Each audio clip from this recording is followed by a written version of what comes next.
So এই ধরনের বাংলাদেশে কিন্তু আফটার সেল সার্ভিস বলতে নাই, এরকম অনেক প্রোডাক্ট আছে কিন্তু হেভি ব্র্যান্ডিং আছে। সো সেগুলো ব্যালেন্স না করলে আসলে ব্র্যান্ড দাঁড়াবে না।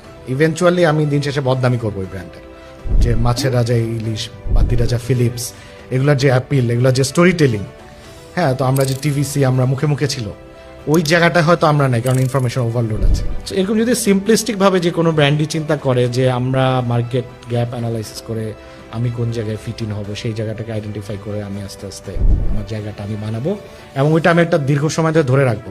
হাতিল কিন্তু আপনার মাথায় আসেনি, হাতিলটা কেন আসেনি এটা একটা চিন্তা ভাবনার ব্যাপার, কারণ হাতিল কিন্তু একটু আর্লি স্টেজে একটু প্রিমিয়াম সেগমেন্টে চলে গেছে আমার মনে হয়। তারা আরেকটু মাস লেভেল আরেকটু খেলে তারপর প্রিমিয়াম সেগমেন্টে যেতে পারতো। So this is one of the reason আমার মনে হয়। তো ইভেনচুয়ালি আপনার একটা থেকে দুটো হবে, দুটা থেকে চারটা হবে। এই ট্রেন্ডটা আসলে শুরু হয়েছে বেশ আগেই শুরু হয়েছে। বেসিক্যালি লেআউট আমরা গ্লোবাল স্কেলে দেখা শুরু করেছি আরো 3-4 বছর আগে, যে আসলে মিনিমালিস্টিক ডিজাইনের একটা জয়কার, মিনিমালিস্টিক ডিজাইন।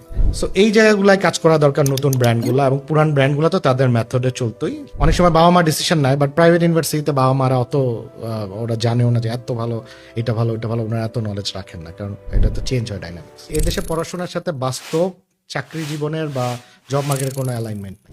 এরকম যদি সিম্পলিস্টিক ভাবে যে কোনো ব্র্যান্ডই চিন্তা করে যে আমরা মার্কেট গ্যাপ অ্যানালাইসিস করে আমি কোন জায়গায় ফিট ইন হবো, সেই জায়গাটাকে আইডেন্টিফাই করে আমি আস্তে আস্তে আমার জায়গাটা আমি বানাবো এবং ওইটা আমি একটা দীর্ঘ সময় ধরে ধরে রাখবো।